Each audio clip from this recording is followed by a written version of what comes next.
Let's go to Jim Roosevelt, the Democrat, who we know from Florida and Michigan. He became a TV star. Your process is completely different. You're not going to make a decision the Democrats aren't at their convention.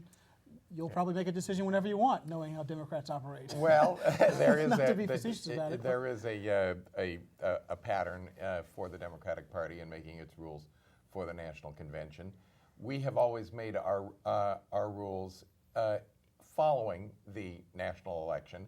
That permits us to look back and see how well the rules worked this time in selecting a winning nominee.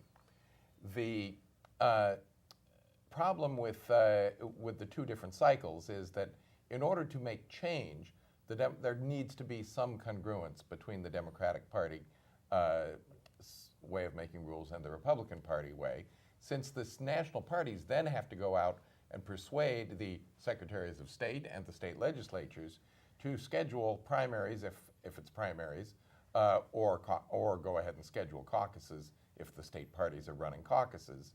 However, we do think there's some value to doing it after the national election. It permits more time for public hearings and open meetings. This time we had more than a year and a half of open hearings and public meetings in devising the rules. And while there's a theoretical danger, as David has suggested, that supporters of one candidate or another will try to skew the rules in one way or another, in fact, that didn't even happen this time. Representatives of none of the 8 candidates really put pressure on the Rules Committee or the full Democratic National Committee. And there is an opportunity with the National Committee doing these rules to have some really representative national participation in the decision on the rules. This time, the first set of rules recommended to the National Committee was sent back by the full National Committee for further consideration. It was modified a bit, particularly with regard to whether there should be a penalty for moving primaries earlier. And then it was adopted later by the full National Committee. So in terms of a basic presentation, what reforms, well, to answer Professor Egan's question, did it work? Was it successful? And do you think the process needs to be reformed? Among Democrats in general, certainly not unanimously, but then we never do anything unanimously in the Democratic Party. Among Democrats, there is a feeling that there was a lot achieved by the way the primaries and caucuses were run this time, because every state and the citizens of every state and territory, plus Democrats abroad in the District of Columbia, got to weigh in when their voice would really be heard. And that achieved one of our major goals. I will say our overriding goal is to elect the Democratic nominee president.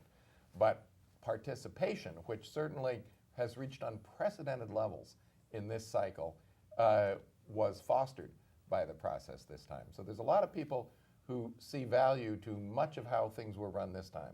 There are, however, some serious questions being raised by many Democrats as well. Was the participation a function of the process and the calendar, or more so the candidates and the uniqueness of the race between Senator Clinton and Senator Obama? Some would argue that regardless of the calendar, when you have 2 candidates who attracted so much attention and so much money and media, that the calendar is irrelevant. I think both played a role this time. It's certainly true that in Senator Barack Obama and Senator Hillary Clinton, we had 2 outstanding candidates who stirred voters in almost every state. However, I think that the organization, particularly the change at the beginning of the calendar, the change adding South Carolina and Nevada. Now, they were not frozen in stone. There was a process set up by which states could apply to join Iowa and New Hampshire as early states, with a consideration being whether they were states in which retail politics was viable. And by adding states with geographic, ethnic, racial, economic diversity, we created a platform for voices to be heard, certainly for all of the good candidates, of which we had 8 at the outset, and particularly those 2 who proved to be the strongest. And as we see, Iowa came out one way, New Hampshire came out the other, Nevada came out one way, South Carolina came out the other. That really got the national debate going. The curious thing about what happened in your party is that you ended up with a longer primary period, which is part of what the Ohio plan is trying to guarantee, somewhat longer certainly than what we had, but on the other hand, not too long, because I sense, at least from some of my friends who are Democrats, that there was beginning to be a feeling in May and June that perhaps it was going on a little too long. So by getting some order out of it, like the Ohio plan does, I hope we get the best of both worlds. Well, one reason that I think a lot of people felt like it was going on too long was because it started so soon, and I gather just about every plan on the table would start it later, February 1st being the soonest any. And we have tried for several cycles to have it start at least a month later.